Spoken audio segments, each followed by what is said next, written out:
আজকে দীর্ঘ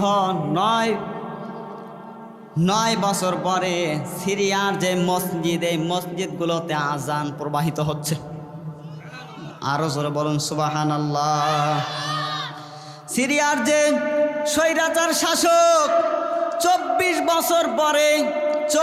বছর পর বাশার আল আসাদের পতন হয়েছে। সুবহানাল্লাহ বলতে পারেন না? এই নাস্তিকটা পতন হয়েছে, আর দেশে থাকতে পারে নাই, মুসলমানদের উপরে অত্যাচার করেছে। আরো জোরে বলুন নাউজুবিল্লাহ। মুসলমানদের উপরে এই শয়তানটা নির্যাতন করেছে, অত্যাচার করেছে।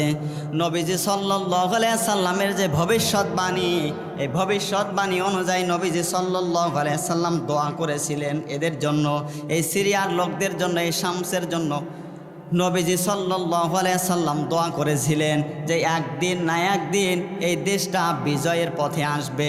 আজ লক্ষ্য করে দেখেন, গতকালকের যে ঘটনাটা, সিরিয়ার যে মন্ত্রী ছিলেন ইনি পালিয়ে যেন রাশিয়াতে গিয়ে আছে। আরো জোরে বলেন। দেশে আর জায়গা হয় নাই, রাশিয়াতে চলে গেছে। আমাদের বাংলাদেশের মধ্যে এমন কিছু নেতৃত্ব দিয়েছিল, যেই লোকগুলো ছিল আওয়ামী লীগ, এই আওয়ামী লীগের কিছু নেতারা বলেছিলেন যে এই বাংলাদেশটা এমন একটা সময় আসবে, এই বাংলাদেশটা সিরিয়ার মতো হবে। আজ আপনি তাকিয়ে দেখেন, বাস্তবে এই কথাটা যেন মিলে গেছে। কারণ শয়তানদেরও কিছু সংখ্যক দোয়া আছে, এই দোয়াগুলো মহান আল্লাহ কবুল করে। আরো জোরে বলেন। আজ তাকিয়ে দেখেন সিরিয়ার যেই প্রধানমন্ত্রী, আজ তাকিয়ে দেখেন বাশার আল আসাদের যে পতন হয়েছে, এই শয়তানটা পালিয়েছে রাশিয়ায়। কোথায়? আরো জোরে বলেন। আর বাংলাদেশের যে পতন হয়েছে, আমাদের বাংলাদেশের লেডি ফিরাউন পালিয়েছে ইন্ডিয়ায়। জোরে বলুন সুবহানাল্লাহ। এই শয়তানটা পালিয়েছে ইন্ডিয়ায়। আজ তাকিয়ে দেখেন তো, যেই মানুষগুলো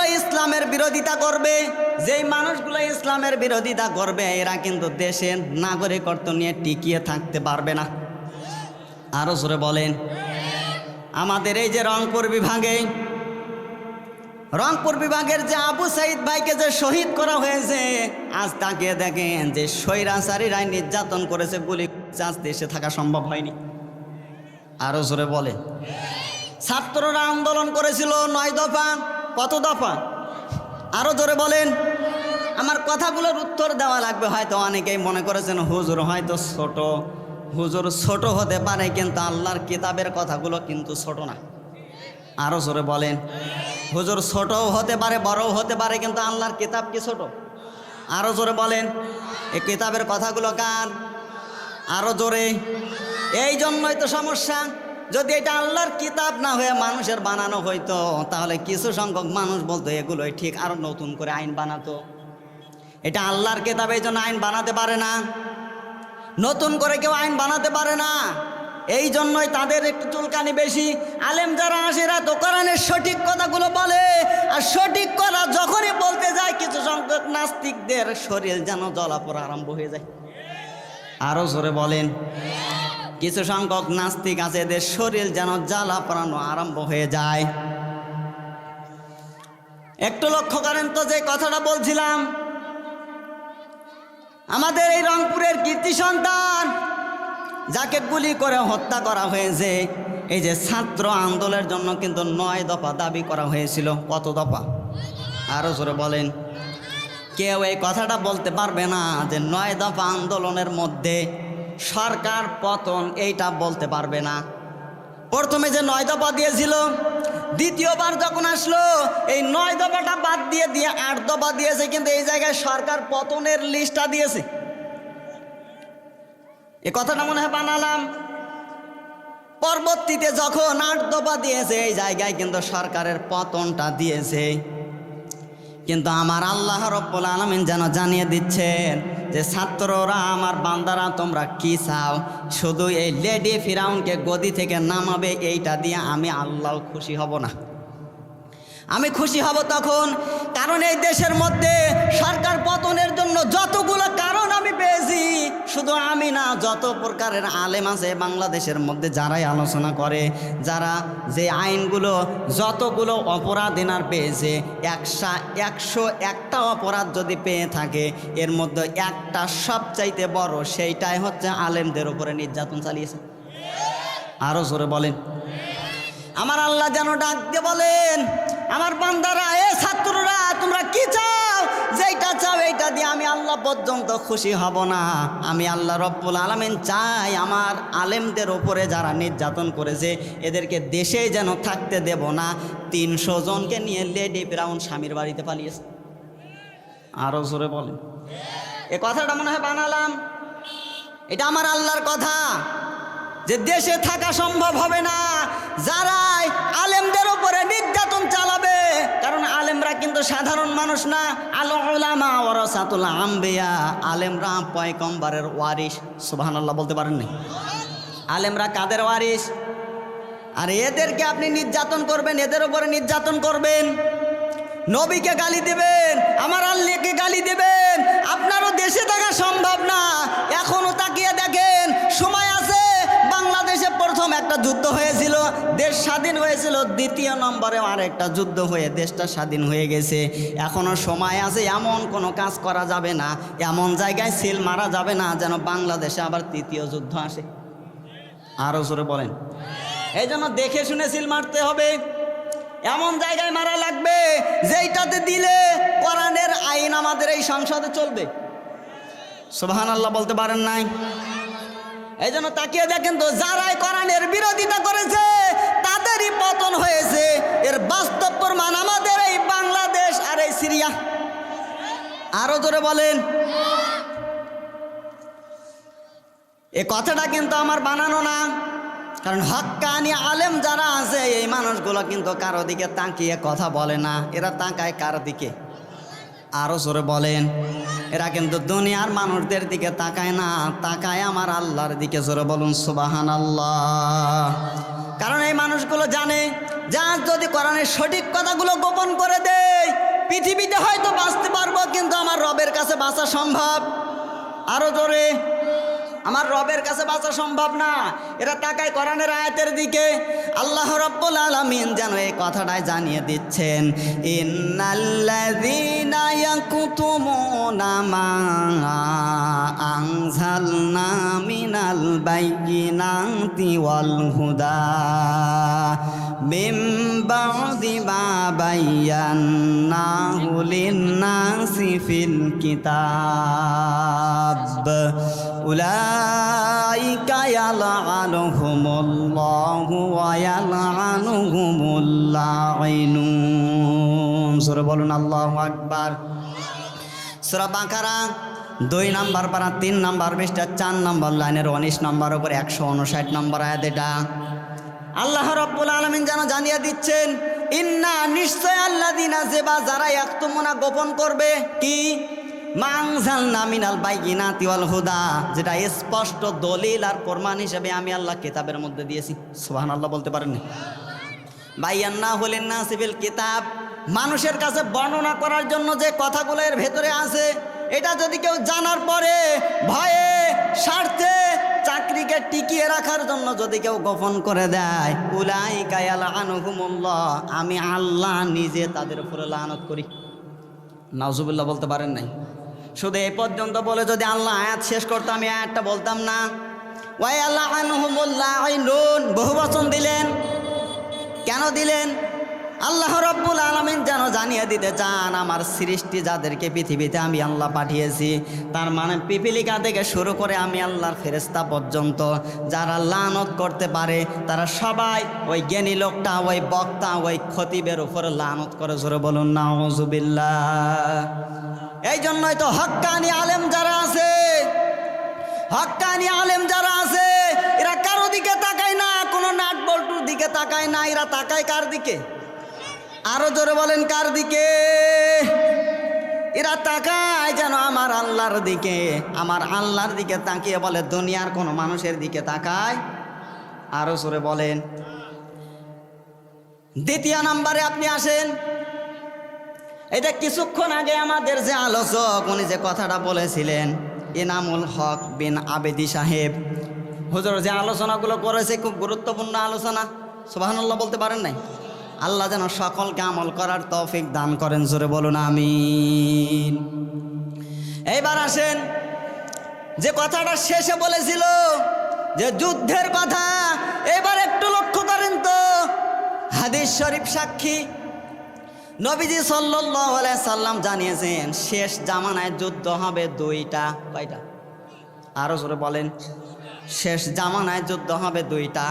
এক নম্বরে যুদ্ধ হবে হযরত ঈসা নবী আলাইহিস সালামের সঙ্গে দাজ্জালের। কার? আরো জোরে বলেন। দাজ্জালকে হত্যা করা হবে সিরিয়ায়। কোথায়? আরো জোরে বলেন। আজ বাস্তব প্রমাণ দেখা যাচ্ছে সিরিয়ার যেন বিজয় হয়ে গেছে, সুবহানাল্লাহ বলতে পারেন না? এখান থেকে আমাদেরকে শিক্ষা নেওয়া লাগবে। একটু লক্ষ্য করে দেখেন তো নবীজির ভবিষ্যৎবাণী, কারণ নবীজিকে বানিয়ে বলে। আরো জোরে, নবীজির কথাগুলো তো বানানো না, নবীজি সাল্লাল্লাহু আলাইহি ওয়াসাল্লাম যে কথাগুলো জানিয়ে গিয়েছেন শেষ জামানায় যুদ্ধ হবে দুইটা। কয়টা? আরো জোরে বলেন। এর মধ্যে দাজ্জালের সঙ্গে ঈসা নবী আলাইহিস সালামের একটা, আর দ্বিতীয় নম্বরে যে যুদ্ধটা হবে এইটা হচ্ছে মুসলমানদের সঙ্গে হিন্দুস্তানের। আরো জোরে বলেন। নবীজি সাল্লাল্লাহু আলাইহি ওয়াসাল্লাম ইঙ্গিত করেছিলেন, হাদিস শরীফ আপনি নিয়ে আসেন, এই হাদিস শরীফটা বের করেন, একটু তাকিয়ে দেখেন নবীজি সাল্লাল্লাহু আলাইহি ওয়াসাল্লাম যে ভবিষ্যৎবাণী করেছিলেন, নবীজি যেন ইঙ্গিত করেছিলেন এই ইন্ডিয়ার দিকে। ঘুমাচ্ছেন? কার দিকে? আরো জোরে বলেন। এই ইন্ডিয়ার দিকে, এই পৃথিবীর দিকে তাকান, সবচাইতে বৃহত্তম হিন্দুস্তান হচ্ছে ইন্ডিয়া। আরো জোরে। নবীজি সাল্লাল্লাহু আলাইহি ওয়াসাল্লাম যে ইঙ্গিত দিয়েছেন এই ইন্ডিয়া হিন্দুস্তানের সঙ্গে মুসলমানদের যুদ্ধ হবে। আরো জোরে বলেন। শুধু এই কথাটাই না, নবীজি সাল্লাল্লাহু আলাইহি ওয়াসাল্লাম যেন জানিয়ে দিলেন একটা দৃষ্টান্ত, বলছে হাদিস শরীফ সাক্ষী নবীজি সাল্লাল্লাহু আলাইহি ওয়াসাল্লাম কাবার হাকিমে যেন মাথাটা লাগিয়ে হযরতে জিবরাইল আসলেন। হযরতে জিবরাইল যেন ডাক দিয়ে বলেন, হে নবী শেষ জামানায় যুদ্ধ হবে দুইটা, এর মধ্যে দ্বিতীয় নম্বর যুদ্ধটার কথা বললেন। ডাক দিয়ে বলে, হে নবী মুসলমানদের সঙ্গে যুদ্ধ হবে হিন্দুস্তানের, আর এই যুদ্ধের মধ্যে অনেক মুসলমানদের ক্ষয়ক্ষতি হয়ে যাবে। নবীজি সাল্লাল্লাহু আলাইহি ওয়াসাল্লাম যখন এই কথাটা শুনলেন মুখটা যেন অন্ধকার হয়ে গেছে। আবার কিছুক্ষণ পরে নবীজি সাল্লাল্লাহু আলাইহি ওয়াসাল্লাম একটা মুস্কি হাসি দিলেন। আব্দুল্লাহ ইবনে মাসউদ রাদিয়াল্লাহু তাআলা আনহু যেন ডাক দিয়ে বলেন, হে নবী আপনার মুখের দিকে তাকালাম, দেখলাম আপনার মুখটা অন্ধকার হয়ে গেল, আবার আপনার মুখের দিকে তাকালাম, দেখলাম আপনি মুস্কি হাসি দিলেন, কেন? সঙ্গে সঙ্গে নবীজি সাল্লাল্লাহু আলাইহি ওয়াসাল্লাম ডাক দিয়ে বলে, মাসউদ তুমি তো এই বিষয়টা জানো না, এই মুহূর্তে যেন রবের পক্ষ থেকে আমার কাছে এই ঘোষণাটা এসেছে, হযরতে জিবরাইল যেন এই মুহূর্তে আমাকে জানিয়ে দিলেন, হে নবী শেষ জামানায় দুইটা যুদ্ধর দ্বিতীয় নম্বর যে যুদ্ধটা হবে এইটা হবে মুসলমানদের সঙ্গে হিন্দুস্তানের, আর এই যুদ্ধের মধ্যে মুসলমানদের অনেক ক্ষয়ক্ষতি হয়ে যাবে, অনেক মুসলমান মারা যাবে। যখন এই কথাটা বলেছে সঙ্গে সঙ্গে আমার মুখটা যেন অন্ধকার হয়ে গেছে। আবার সঙ্গে সঙ্গে একটু পরে যেন মহান আল্লাহ রব্বুল আলামিন আমার মুখের দিকে তাকিয়ে হযরতে জিবরাইলের মাধ্যমে যেন ডাক দিয়ে বলেন, হে নবী আপনি মুখটা অন্ধকার করলেন কেন? যে যুদ্ধ হবে মুসলমানদের অনেক ক্ষয়ক্ষতি হয়ে যাবে এটা আমিও জানি, কিন্তু সর্বশেষ যে জয়ী হবে এই জয়ী হবে হচ্ছে মুসলমান। জোরে বলুন সুবহানাল্লাহ। আমরাও কিন্তু সেই পথে। আজ ইন্ডিয়ার কিছু সংখ্যক দালালেরা এই কথাটা বলছে, ইন্ডিয়ার কিছু সংখ্যক দালালেরা এই কথাটা বলছে যে বাংলাদেশ আর বাংলাদেশ থাকবে না, ইন্ডিয়া হয়ে যাবে। নাউজুবিল্লাহ বলতে পারেন নাই? যে বাংলাদেশ আর বাংলাদেশ থাকবে না, ইন্ডিয়া হয়ে যাবে। আজ লক্ষ্য করে দেখেন বাংলাদেশের মধ্যে সবচাইতে যে বড় বেশি আলেম যেই জায়গায় দেখা যাচ্ছে চট্টগ্রাম, এই জায়গাতে যদি আপনি হামলা দিয়ে থাকেন, বড় বড় আলেম যারা মুফাসসির যারা এরা যেন নবীজির হাদিসগুলো তালাশ করে দেখতে পাচ্ছেন যে বাংলাদেশের মধ্যে যদি আবার হিন্দুস্তানের সঙ্গে কোনো যুদ্ধ হয়ে বাংলাদেশ যদি বিজয় হয়, সেই বিজয়ের মাধ্যম শুরু হবে এই চট্টগ্রাম। সুবহানাল্লাহ বলতে পারেন নাই? সেইটাই যেন শুরু হবে এই চট্টগ্রাম দিয়ে। তার মানে এখান থেকে কি বুঝলেন, যে এটা আসল জায়গা, এই জায়গাতে গিয়ে যদি হাত পড়ে যায়, তার মানে এখান থেকে বোঝা যায় যে মুসলমানদের জয়ী হওয়ার বেশি দূরে নেই, মুসলমানদের জয়ী হওয়ার বেশি দূরে নেই। আজ তাকান, কিছু মানুষদেরকে দেখতে পাবেন যে মানুষগুলো অতিরিক্ত মানুষের ওপরে জুলুম করে, আছে না নেই? আরো জোরে বলেন। এক স্বৈরাচার বাংলাদেশ থেকে পালিয়েছে ইন্ডিয়ায়, এমন কিছু ভুল করা যাবে না যেন দ্বিতীয় স্বৈরাচার এসে বসে। আরো জোরে বলেন। এই জন্য সাবধান, আমি বারবার বলছি সাবধান, কারণ এখন জুলুম হচ্ছে এমন, আমরা তো এখন মাজলুম অবস্থায় আছি। আরো জোরে। এর বাস্তব একটা দৃষ্টান্ত না বললে আপনি বুঝবেন না। আমাদের কি সকলের দাঁত নেই? আরো জোরে। মাঝে মাঝে কিছু সংখ্যক মুরব্বী, এই যে একজন মুরব্বী, ওনার দিকে তাকিয়ে দেখেন, আমাদের যাদের 32টা করে দাঁত আছে ওনার দিকে তাকিয়ে দেখেন হয়তো 4টা 5টা আছে, আর পুরা স্টেডিয়াম যেন ফাঁকা। আরো জোরে বলেন। পুরাটাই যেন ফাঁকা হয়ে গেছে। কেন বললাম?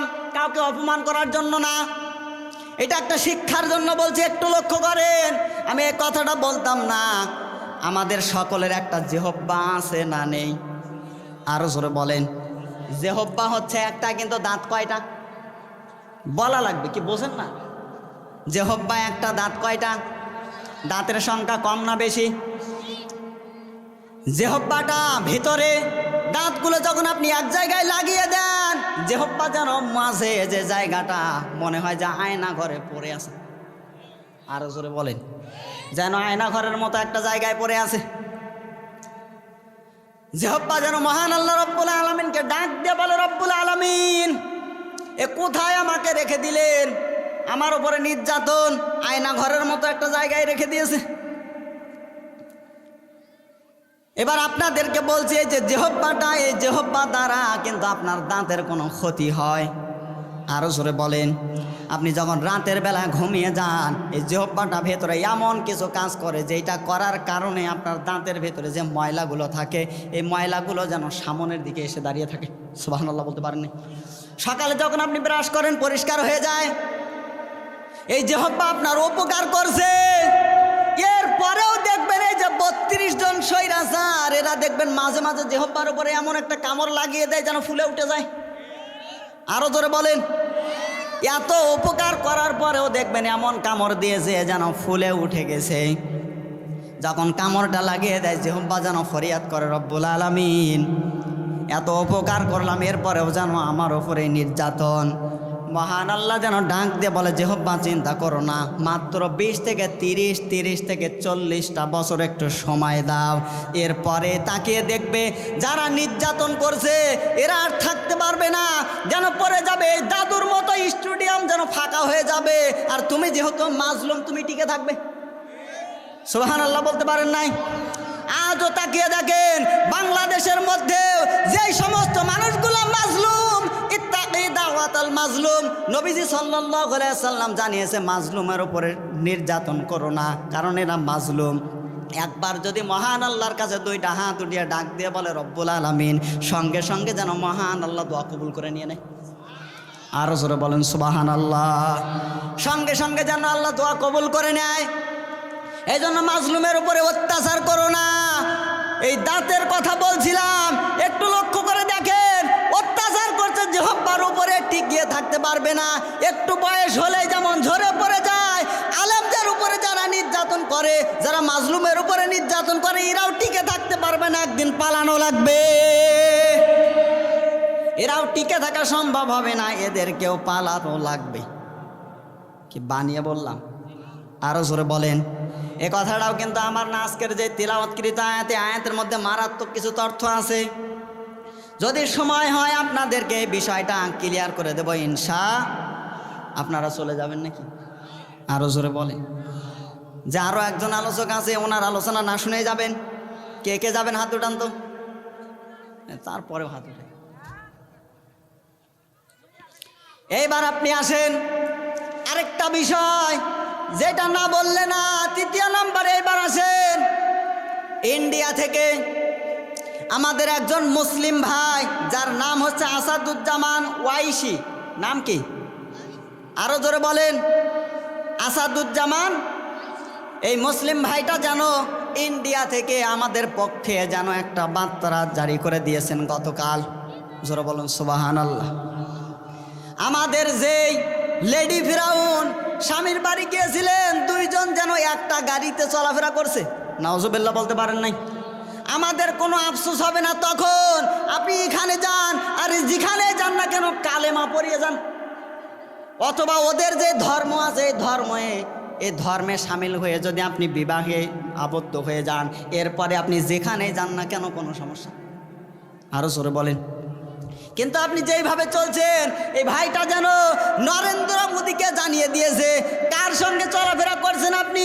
একে আপনার স্ত্রী হয় না, স্ত্রী হয় নাকি একে বাংলাদেশে পাঠিয়ে দেন।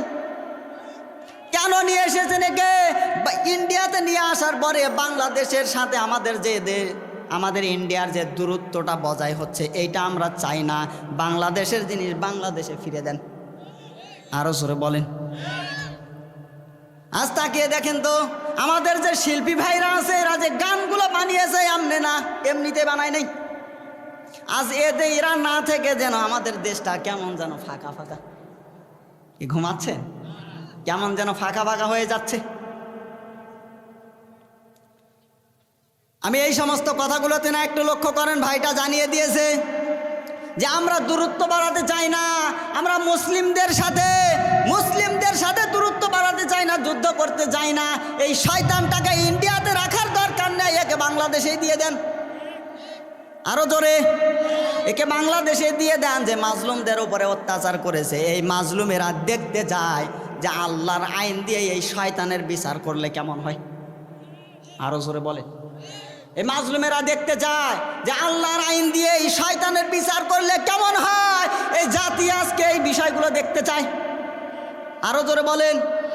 এই শয়তানকে কেন আপনারা আটকে রেখেছেন? আর যদি বলেন যে না পাঠাবো না, তাহলে আপনাদের যে ধর্ম আছে ধর্ম দিয়ে বিবাহ করেন। কেউ টিকতে পারবে না, স্বৈরাচারী যারা আছে কেউ টিকতে পারবে না। এর আগে যেটা বলছিলাম সিরিয়ার বিষয়টা, রাশিয়াও তাদেরকে আটকাতে পারে নাই, ক্ষমতায় রাখতে পারে নাই। মহান আল্লাহ রব্বুল আলামিন যেন জানিয়ে দিচ্ছেন আজকের যে আয়াত, এই আয়াতের মধ্যে মহান আল্লাহ রব্বুল আলামিন মারাত্মক কিছু তথ্য দিয়েছে। বলবো? আরো জোরে বলেন। কি বলবো? আল্লাহ রব্বুল আলামিন যেন জানিয়ে দিচ্ছেন, হাদিস শরীফ থেকে শোনাচ্ছি। নবীজি সাল্লাল্লাহু আলাইহি সাল্লাম এই বিষয়টা ঘোষণা দিয়েছেন। মহান আল্লাহ রব্বুল আলামিনের জন্য এই বিষয়টা জানিয়ে দিয়েছেন কোরআনে কারিমে। কোথায়? আরো জোরে বলেন। মহান আল্লাহ রব্বুল আলামিন যেন কোরআনে কারিমের মধ্যে সূরা কসাসের 4 নম্বর আয়াতে একটা তথ্য দিলেন। কত নম্বর আয়াত? আরো জোরে বলেন। কোরআনে কারিমের 28 নম্বর সূরার মধ্যে মহান আল্লাহ রব্বুল আলামিন একটা তথ্য দিয়ে দিলেন। সকলে আমার সাথে পড়ুন। আউযু বিল্লাহি মিনাশ শাইতানির রাজিম। বিসমিল্লাহির রহমানির রহিম। ইন্না ফিরআউনা আলা ফিল আরদি ওয়া জাআলা আহলাহা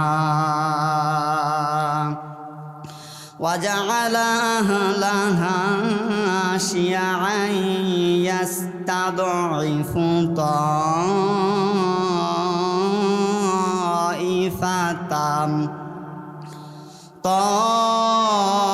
طائفة منهم يذبح أبناءهم ويستحيي نساءهم إنه كان من المفسدين।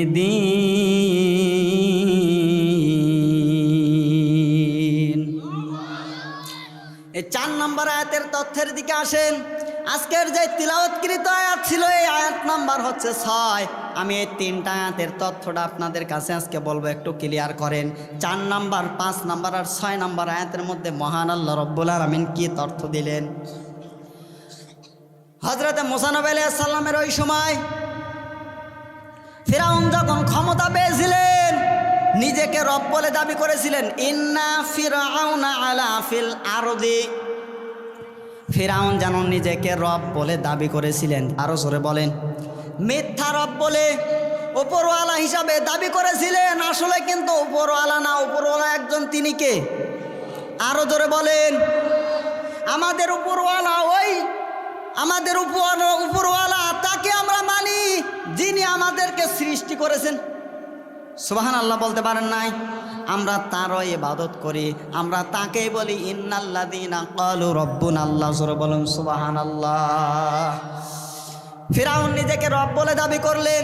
শুধু তাই না, ওই জামানাটাকে কিছুটা অংশে ভাগ করলেন, কিছু দল বানালেন, কিছু দল বানিয়ে নিজের নামে নিজের দলের মধ্যে কিছু সংখ্যক মানুষকে জড়িয়ে ফেলেছেন। আর একটা দলের উপরে এত নির্যাতন করেছেন, একটা দলের উপরে, এই দলটাকে যেন টিকতেই দেয় নাই। এই দলটার উপরে এত নির্যাতন করেছে। শুধু তাই না, এই নর্মাল এই দুর্বল দলটাকে এত অত্যাচার করেছে।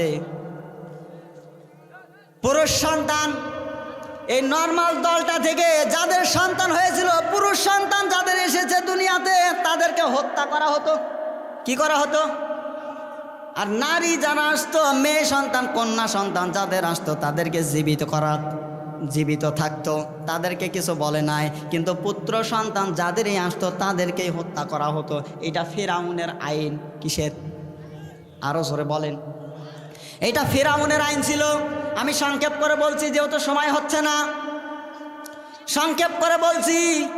ফিরাউনের আইন ছিল, পুত্র সন্তান যাদের হবে এদের উপরে নির্যাতন চালাও, এদেরকে মেরে ফেলো, জীবিত রাখা যাবে। আরো ধরে বলেন। আল্লাহ রব্বুল আলামিন যেন সুসংবাদ দিয়ে দিলেন, মুসা নবী আলাইহিস সালামকে যেন সুসংবাদ দিয়ে দিলেন, হে মুসা, তোমার কোনো সমস্যা নেই, তোমার কোনো ভয় নেই। আমি আল্লাহ রব্বুল আলামিন তোমার যে কওম, তোমার যে উম্মত আছে, এদের উপরে আমার যেন দয়া হয়ে গেল। সুবহানাল্লাহ বলতে পারেন নাই? আমি আল্লাহ রব্বুল আলামিনের দয়া হয়ে গেল। আল্লাহ রব্বুল আলামিন ওই সময় যেন আয়াতটা নাজিল করে দিলেন, ওয়া নুরিদু আন নামুন্না আলাল্লাযীনা ইসতুদঈফু ফিল আরদি ওয়া নাজআলাহুম আ'iম্মাতাও ওয়া নাজআলাহুমুল ওয়ারিসিন। জোরে বলুন আল্লাহু আকবার। আল্লাহ রাব্বুল আলামিন যেন জানিয়ে দিচ্ছেন, হে মুসা, তোমার উম্মতদের মধ্যে যাদেরকে দুর্বল করে রাখা হয়েছে, এদের উপরে যেন আমার দয়া হলো। সুবহানাল্লাহ বলতে পারেন নাই? এদের ওপরে যেন আমার দয়া হলো। যাদেরকে দুর্বল করে রাখা হয়েছে, তাদের ওপরে আমি আল্লাহ রব্বুল আলামিন অনুগ্রহ করলাম, তাদেরকে আমি আল্লাহ রব্বুল আলামিন নেতা বানালাম, তাদেরকে আমি আল্লাহ রব্বুল আলামিন নাগরিকত্ব ফিরে দিলাম, দেশের বৈধ নাগরিক বানালাম। সুবহানাল্লাহ বলতে পারেন নাই? এ কথা কার? আরো জোরে বলেন। এ কথা যেন আমার আল্লাহর আয়াত থেকে কি শিক্ষা? এর পরবর্তীতে যে আয়াতটা মহান আল্লাহ রব্বুল আলামিন দিয়েছে, আমার মনে হচ্ছে মহান আল্লাহ রব্বুল আলামিন এখন বাংলাদেশের দিকে তাকিয়ে তাকিয়ে আয়াত নাযিল করছে। সুবহানাল্লাহ বলতে পারেন নাই? এর পরবর্তীতে যে আজকের যে তিলাওয়াতকৃত আয়াতের মধ্যে মহান আল্লাহ এমন কি তথ্য দিলেন, মনে হচ্ছে যে মহান আল্লাহ রব্বুল আলামিন দেশের দিকে তাকিয়ে তাকিয়ে আয়াত নাজিল করেছেন। জোরে বলুন সুবহানাল্লাহ। আগের অংশটা শোনেন। আল্লাহ রব্বুল আলামিন যাদেরকে দুর্বল করে বানানো হয়েছে, দুর্বল বানানো হয়েছে, মহান আল্লাহ রব্বুল আলামিন সৃষ্টি করার পরে যারা ক্ষমতা পায়, ক্ষমতা পাওয়ার পরে যাদের উপরে নির্যাতন চালায়, যাদেরকে দুর্বল করে রাখা হয়। একটু ভালো করে বোঝেন তো, যাদেরকে দুর্বল করে রাখা হয়, যে মানুষগুলো মাজলুম হয়, এই মাজলুমদের উপরে রহম করেছেন কে? আরো জোরে বলেন। ওয়া নুরিদু আন্না মুন্না আলাল্লাযীনা ইসতুদঈফু ফিল আরদি, জমিনের মধ্যে আমি আল্লাহ রাব্বুল আলামিন তাদেরকে বৈধ নাগরিক বানালাম। সুবহানাল্লাহ বলতে পারেন নাই? বৈধ নাগরিক বানিয়েছে কে? আরো জোরে বলেন। আমাদের দেশ থেকেও অবৈধ সন্তান অবৈধ যে শয়তান আছে, শয়তানকে তাড়িয়ে দিয়ে যেন মহান আল্লাহ রব্বুল আলামিন আমাদেরকে বৈধ বানিয়ে দিয়েছে। আরো জোরে বলুন সুবহানাল্লাহ। এখন উন্মুক্তভাবে আমরা যেন চলাফেরা করতে পারি, যেন কোরআনের সঠিক কথাগুলো এখন বলা যায়। আরো জোরে বলেন। আর যেই সমস্ত শয়তানেরা ছিল কোরআনের সঠিক কথাগুলো গোপন করে দিয়ে যেটা হারাম এইটাকে মনে করেছে আসল খাবার, আল্লাহ রাব্বুল আলামিন এই সমস্ত শয়তানদের যেন ভাতগুলো বন্ধ করে দিয়েছেন।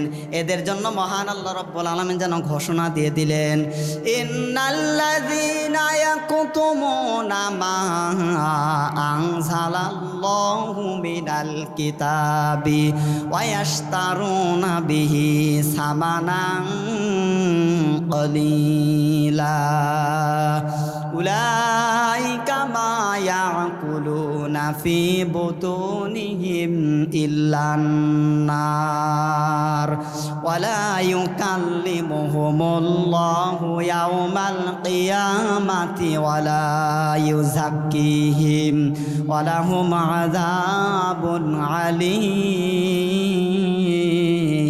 আলীম। জোরে বলুন আল্লাহু আকবার।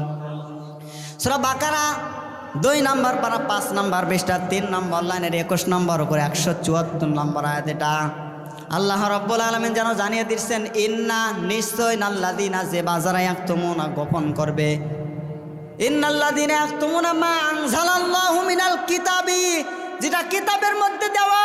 কিছু মানুষদেরকে দেখতে পাবেন এরা কোরআনের সঠিক কথাগুলো গোপন করে দেয়, যে খাবারগুলো পায় এরা মনে করে এগুলো মনে হয় সুস্বাদু খাবার। আমার আল্লাহ রাব্বুল আলামিন যেন ঘোষণা দিয়ে দিচ্ছেন, এই শয়তানেরা তোমাদের জন্য নিকৃষ্ট খাবার এইটা। উলাইকা মা ইয়াকুলুনা ফি বুতুনিহিম ইল্লান নার, উলাইকা আল্লাহ নিজে বলছে, মা মানে যা, ইয়াকুলুনা ওরা খাচ্ছে খাবে, এটা মোজারে বর্তমান ভবিষ্যৎ। ফি মানে মধ্যে, বোতন মানে পেট, হিম মানে রাতের, নার মানে আগুন। যে খাবারগুলো এরা পায় খায় মনে করে দুনিয়ার কোনো সুস্বাদু খাবার, আসলে না।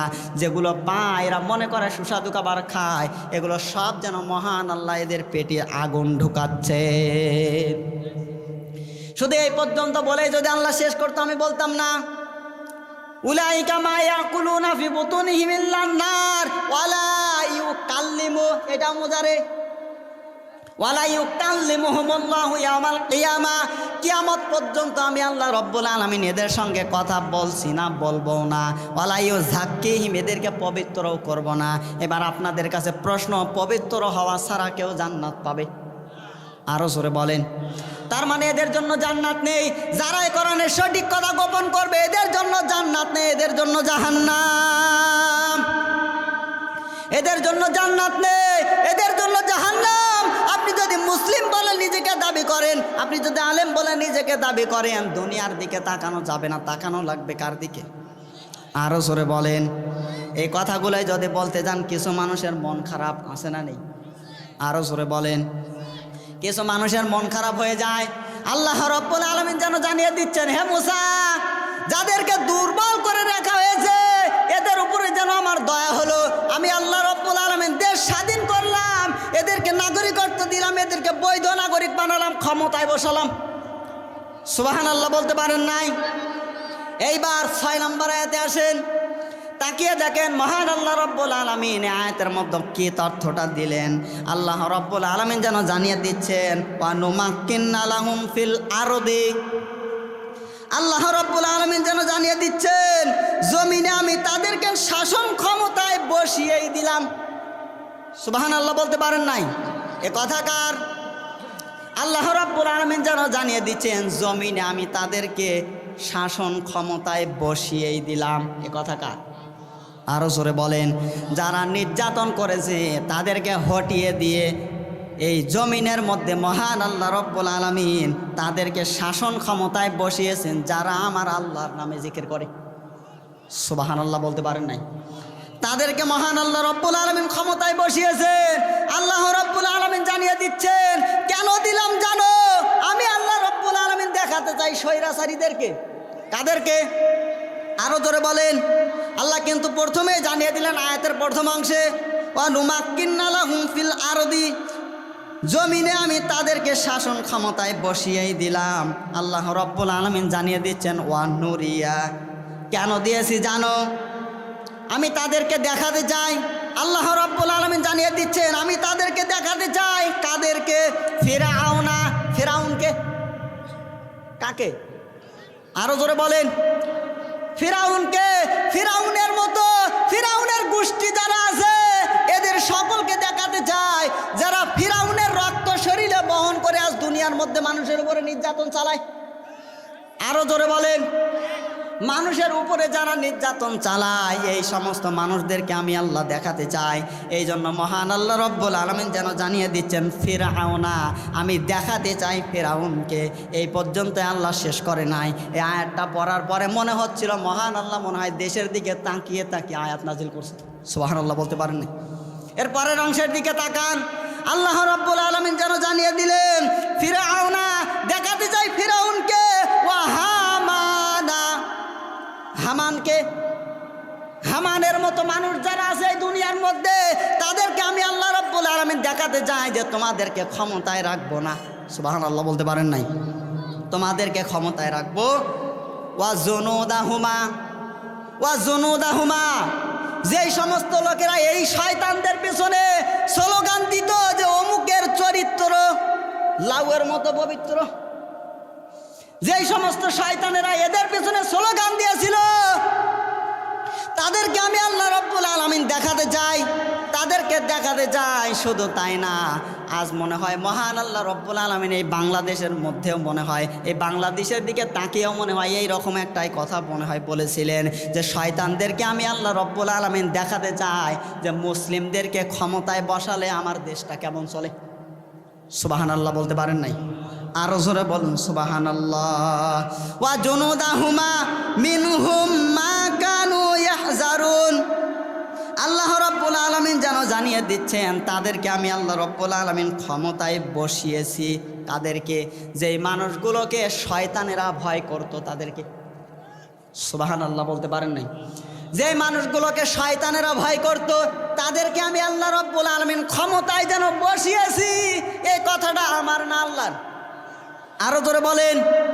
আজ তাকিয়ে দেখেন তো বাংলাদেশের মধ্যে যেই দলটাকে এই শয়তানেরা ভয় করত সেই দলটাকে যেন মহান আল্লাহ রাব্বুল আলামিন ক্ষমতায় বসাতে চায়। কিন্তু এতে আপনাদের কিছু কাম্য আছে, একটু লক্ষ্য করা লাগবে। এমন কিছু করা যাবে না যেন ইসলামিক রাষ্ট্রে আবার ৩য় নম্বর যুদ্ধ আসে। এমন কাজ করা যাবে? আরো জোরে বলেন। এমন কাজ করা যাবে? আরো জোরে। কি কথার সাউন্ড নেই? একটু জোরে বলা লাগবে। মনে হয় কথা বোঝেন না নাকি? কি বোঝা যায়? দেখে লিল্লাহি তাকবীর। আরেকবার বলেন লিল্লাহি তাকবীর। কারণ কোরআনে কারিমের দাওয়াত, কালেমার দাওয়াত কিন্তু সবাই পছন্দ করে না। করে? আরো জোরে বলেন করে? কালেমার দাওয়াত কিন্তু সবাই পছন্দ করে না। কিছু সংখ্যক মানুষ আছে যাদেরকে আপনি বোঝান না বোঝান এই মানুষগুলো সমান। কোরআনের দাওয়াত এই মানুষগুলো ইসলামের দাওয়াত পছন্দ করে না। পছন্দ করে ওই সমস্ত মানুষেরা যারা বলে ইন্নাল্লাযীনা ক্বালু রাব্বুনাল্লাহ। আরো জোরে বলেন সুবহানাল্লাহ। যারা বলবে ইন্নাল্লাযীনা ক্বালু রাব্বুনাল্লাহ, নিশ্চয় আমার রব কে? আরো জোরে বলেন। যারা শুনতে পায় যে ইসলামের দাওয়াত আসছে, যারা শুনতে পায় যে আমার জীবনটা আমি ইসলামের পক্ষে দিতে চাই, যে মানুষগুলোর লক্ষ্য যে আমি ইসলামের দাওয়াত দেব, ইসলামের পক্ষে থাকব, আমার রবকে আমি ইন্নাল্লাযীনা ক্বালু রাব্বুনাল্লাহ, আমার রব আমি রবকে মানব, দুনিয়ার কোনো মানুষকে না। সেই সমস্ত মানুষগুলোর জন্য মহান আল্লাহ রাব্বুল আলামিন যেন জানিয়ে দিলেন সুম্মাস্তাকামু, দাঁড়িয়ে যাও, আর বসে থাকার সময় নেই। যখন যেই যুদ্ধ আসবে এই যুদ্ধতে লাফিয়ে পড়া লাগবে। আরো জোরে বলা লাগবে। আর এখানে যদি আপনি যান, যেখানেই দেখবেন কালেমার দাওয়াত এসেছে, যেখানেই দেখবেন মুসলিমদের উপরে নির্যাতন চালানো হচ্ছে, এই জায়গায় আপনাকে বসে থাকা যাবে না।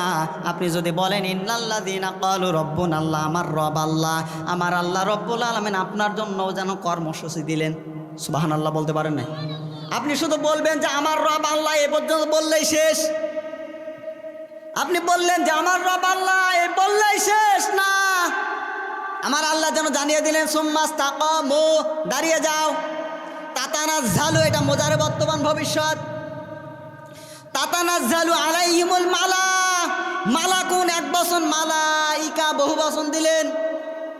আল্লাহ রব্বুল আলামিন যেন জানিয়ে দিচ্ছেন যে সমস্ত মানুষেরা আমি রবকে রব বলে স্বীকৃতি দেওয়ার পরে যারা দাঁড়িয়ে যায়, যারা যুদ্ধের ময়দানে যাওয়ার জন্য রেডি হয়ে যায়, যারা আমি আল্লাহর পক্ষে থাকার জন্য রেডি হয়ে যায়, তাদের জন্য সুসংবাদ। সুম্মাস্তাকামু তাতানাজ্জালু আলাইহিমুল মালা, আমি আল্লাহ রব্বুল আলামিন ফেরেশতা নাজিল করে তাদেরকে বাঁচাবো। সুবহানাল্লাহ বলতে পারেন নাই? আল্লাহ তাখাফু ওয়ালা তাহজানু ওয়া আবশিরু বিল জান্নাতিল্লাতী কুনতুম তুআদুন। আল্লাহ রব্বুল আলামিন যেন জানিয়ে দিলেন তাদের কোনো ভয় নেই, তাদের কোনো চিন্তা নেই। আমি আল্লাহ রব্বুল আলামিন সর্বশেষ তাদের জন্য জান্নাত রেখে দিলাম। আরো জোরে বলেন। আলোচনা মনে খারাপ হচ্ছে, পছন্দ হচ্ছে না নাকি? কি কাহিনী শুরু করব? কোরআনের কথা অধিকাংশ মানুষের পছন্দ হয় না। আমি যে বলছি যে আপনি যদি বলেন আমার রব আল্লাহ, আমাদের এখানে যতগুলো মানুষ আছে একটা মানুষকে আপনি বলাতে পারবেন? আমি যদি জিজ্ঞাসা করি বলেন তো আপনার রব কে, কেউ বলবে যে ফিরআউন। বলেন দেখে, লিল্লাহি তাকবীর, আমাদের রব কে? আল্লাহ। একজনও তো বলবে না। তা আপনি যদি বলেন যে আমার রব আল্লাহ, আল্লাহ তো আপনার জন্য কর্মসূচি দিলেন, সুম্মাস্তাকামু, দাঁড়িয়ে যাও। কিসের জন্য? ইসলামের পথে, আমি আল্লাহর পথে, যে আইনগুলো আমি আল্লাহ বিধানগুলো দিলাম এর পথে দাঁড়িয়ে যাও। যদি দাঁড়িয়ে যাও তাতানাজ্জালু আলাইহিমুল মালা, আর এখানে গিয়ে যদি বিপদে পড়ো আমি আল্লাহ ফেরেশতা নাজিল করে তোমাদেরকে বাঁচাবো। আরো জোরে বলুন সুবহানাল্লাহ। শুধু এই পর্যন্ত না, আলাইহিমুল মালাইকাতু আল্লাহ তাখাফু ওয়ালা তাহজানু, তোমাদের কোনো ভয় নেই, তোমাদের কোনো চিন্তাও নেই। এ কথা কার? আরো জোরে বলেন, ওয়া আবশিরু বিল জান্নাতিল্লাতী কুনতুম তুআদুন। আল্লাহ রাব্বুল আলামিন যেন জানিয়ে দিচ্ছেন সর্বশেষ তোমাদের জন্য আমি আল্লাহ জান্নাত রাখলাম। আরো জোরে বলেন, কি রেখে দিয়েছেন? আরো জোরে। কিন্তু কালেমার দাওয়াত যখনই মানুষের কাছে পৌঁছাবেন, কিছু সংখ্যক মানুষ যারা আছে এই মানুষগুলোর কিন্তু পছন্দ হয় না। এমন মানুষ আছে না নেই? আরো জোরে বলেন। কিন্তু পছন্দ হোক বা না হোক, কালেমার দাওয়াত পৌঁছাতে যদি আপনি চান যাওয়া লাগবে বড়দের কাছে। কাদের কাছে? আরো জোরে। যদি বড়দের কাছে আপনি পৌঁছাতে পারেন, ছোটরা এমনি চলে আসবে। সুবহানাল্লাহ বলতে পারেন নাই?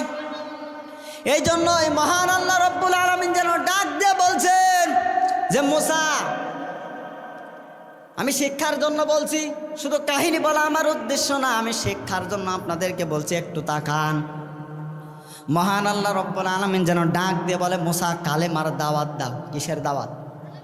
আরো জোরে বলেন, কালেমার দাওয়াত দাও। মুসা নবী আলাইহিস সালাম ডাক দিয়ে বলেন রব্বুল আলামিন কালেমার দাওয়াত তো দেব বুঝলাম, কিন্তু কার কাছে দেব? সুবহানাল্লাহ বলতে পারেন নাই? কার কাছে দেব? আল্লাহ রাব্বুল আলামিন যেন নিজেই দেখিয়ে দিচ্ছেন যে মুসা কালেমার দাওয়াত যদি দিতে চাও সর্বপ্রথম বড়দের কাছে দেওয়া লাগবে। তার মানে ফিরআউনের কাছে। কার কাছে? আরো জোরে বলেন, ফিরআউনের কাছে দাওয়াত দাও। মুসা নবী আলাইহিস সালাম ডাক দিয়ে বলে রব্বুল আলামিন, এ ফিরআউন কি শুনবে? বলে তুমি যাও। মুসা নবী আলাইহিস সালাম যখন চলে গেলেন, যাওয়ার পরে ফিরআউনকে ডাক দিয়ে বলছে, ফিরআউন, মহান আল্লাহ রব্বুল আলামিনের পক্ষ থেকে দাওয়াত নিয়ে আসলাম, কালেমার দাওয়াত, তোমাকে কালেমা পড়ে মুসলমান হওয়া লাগবে, মহান আল্লাহকে রব বলে স্বীকৃতি দেওয়া লাগবে। ওই দিন ফিরআউন যেন ডাক দিয়ে বলেছিলেন মুসা আমি রাজি আছি। সুবহানাল্লাহ বলতে পারেন না? মুসা নবী আলাইহিস সালাম ডাক দিয়ে বললেন পড়ো, কালেমা পড়ো, কালেমা পড়ো। ফিরআউন যেন ডাক দিয়ে বলছে না, আগে পড়া যাবে না, আমার একটা শর্ত আছে। কয়টা শর্ত?